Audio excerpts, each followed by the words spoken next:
हमारे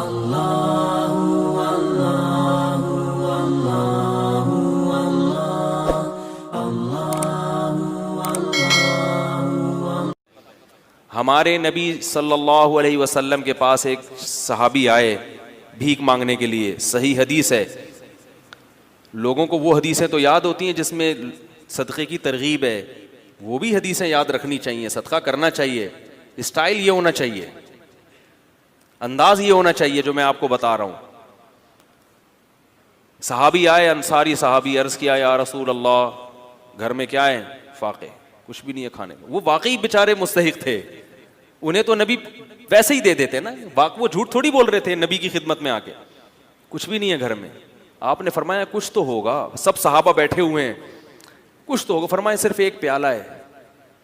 जाहिर है वो प्याला है जिसमें डाल के खाना खाते हैं, वही अगर बेच दें तो खाना आएगा तो प्लेट ही नहीं रहेगी घर में, बर्तन ही नहीं रहेगा। आप सल्लल्लाहु अलैहि वसल्लम फरमाया वो प्याला उठा के ले आओ। क्या करो? ये हदीस तो प्याले के बारे में, आपने जब किसी को देखना है तो आपने अपने हिसाब से उससे इंटरव्यू लेके, ये नहीं कि प्याला उठा के ले आओ क्योंकि हदीस में आ रहा है। अब क्या है कि रसूलुल्लाह सल्लल्लाहु अलैहि वसल्लम ने उनसे कहा कि जाओ क्या लेकर आओ? प्याला। वो ले आओ उठा। नबी ने उनको तरीका सिखा रहे हैं। कैसा प्यारा आप सल्लल्लाहु अलैहि वसल्लम की तालीम का अंदाज था। आप ये भी तो कह सकते थे भाई उस प्याले को बेचो, ये खरीदो, यूं करो जाओ। तो आपने मुअल्लिम को भी बता दिया कि तुमने गरीब को सही रास्ता भी दिखाना है और उसके साथ इस रास्ते में ताउन भी करना है। वो बेचारा कॉन्फिडेंस नहीं होता, आपने उसको समझा के निकल लिए, वो कंफ्यूज है, यार मैंने क्या करना है। हर आदमी में कॉन्फिडेंस नहीं होता, कुव्वत फैसला नहीं। तो आपने बता दिया कि उसके साथ ताउन करना है, उसकी हौसला अफजाई करनी है। तो आप ये नहीं आप सल्लल्लाहु अलैहि वसल्लम ने फरमाया कि जाओ वो प्याला बेचो और ये करो और वो करो और खुद ही कर लो सारा कुछ। फरमाया ले आओ। जैसे जैसे कह रहा हूं ना वैसे वैसे गोया उंगली पकड़ के चलाना सिखा रहे हैं, भीख से उंगली पकड़ के छुड़वा रहे हैं। ये ज्यादा बड़ी खिदमत है। अगर आप सल्लल्लाहु अलैहि वसल्लम उन सहाबी को खाना दे देते, सदका दे देते, अगले दिन फिर आ जाते, वो अगले दिन फिर आ जाते, वो तो खाओ खत्म। और थोड़े दिनों में क्या होता, उनकी ज़ौजा भी यही, बच्चे भी यही कर रहे होते। ये भीख ऐसी बीमारी है जो नस्लों में चलती है। खानदानी भिखारी होते हैं बाज लोग, अरे हमारे अब्बा भी यही काम करते थे। ठीक है ना। तो नबी सल्लल्लाहु अलैहि वसल्लम ने फरमाया जाओ प्याला उठा के ले आओ।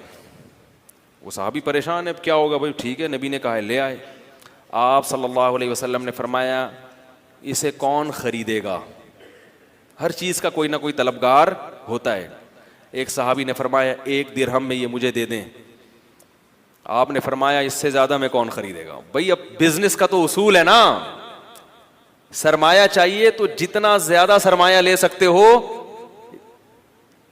अरे यार भाई बिजनेस का तो उसूल है, हलाल सरमाया है।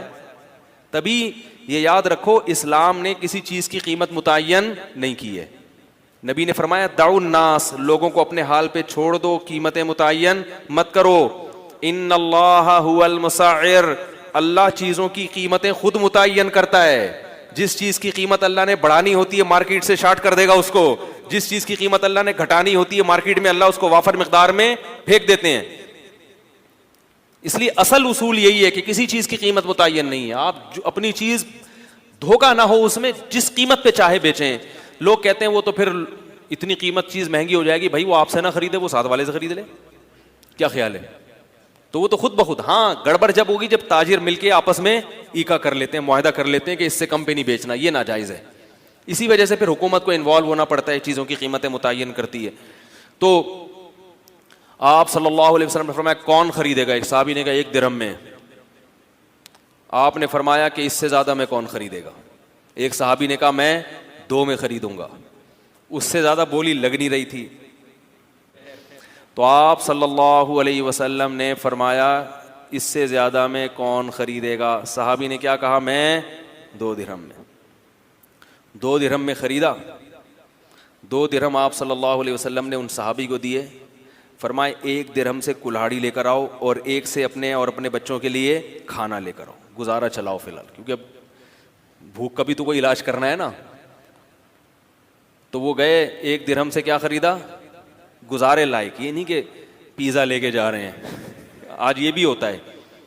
अपनी हरकतें ठीक नहीं है, इतनी अर्निंग नहीं है जितना घर में खर्चा शुरू कर दिया, और कह रहे हैं खर्चे ही नहीं पूरे हो रहे, खर्चे ही नहीं पूरे। और कहां से पूरे होंगे भाई आपके? आपकी औकात, दुकान आपकी पकौड़ों की है और बातें क्या कर रहे हो?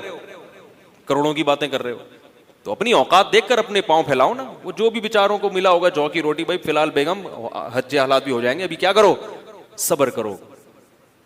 मैं ये बात अर्ज कर रहा था कि आप सल्लल्लाहु अलैहि वसल्लम ने फरमाया कि जाओ क्या लेकर आओ, 1 दिरहम से अपने घर वालों के लिए खाना और 1 दिरहम से कुल्हाड़ी लेकर आओ। कुल्हाड़ी, अब ये भी नहीं आपने फरमाया कि जाओ कुल्हाड़ी लेके वहीं से जंगल में लेकर आओ, हौसला अफजाई कर रहे हैं, लाओ मेरे पास लाओ।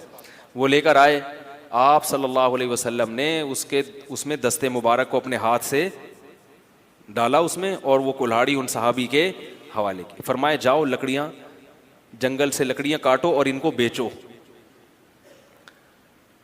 वो सहाबी 10-15 दिन के बाद आए और कहा कि या रसूल अल्लाह, मैं लकड़ियां काट के बेचता रहा और जाहिर है कुछ से खाना भी खरीदता रहा और कुछ को बचत भी करता रहा, मेरे पास 15 दिरहम इकट्ठे हो गए हैं। दिरहम बड़ी वैल्यू वाली चीज थी उस जमाने में।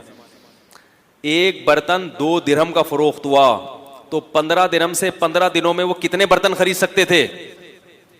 उस जैसे 7 बर्तन खरीद सकते थे, और 7 बर्तन को मार्केट में फरोख्त करके 15 दूनी 30 दिरहम बना सकते हैं उसी वक्त। क्या समझाएं यार। तो मेरे भाई, गरीब के साथ ताउन का यही अंदाज होना चाहिए। हाँ, जो हर आदमी पर ये अप्लाई नहीं होता, बाज ऐसे होते हैं जो नहीं कर सकते, वो फिर एक अलग बात है, या कोई मजबूरी ऐसी आ गई कि वो रोजगार से भी उनका वो मसला हल नहीं होगा, एक अलग बात है। लेकिन आम तौर तरीका क्या होना चाहिए कि आप उसको कहें कि भाई मैं तुम्हें रक्षा खरीद के दे देता हूँ, ठीक है ना।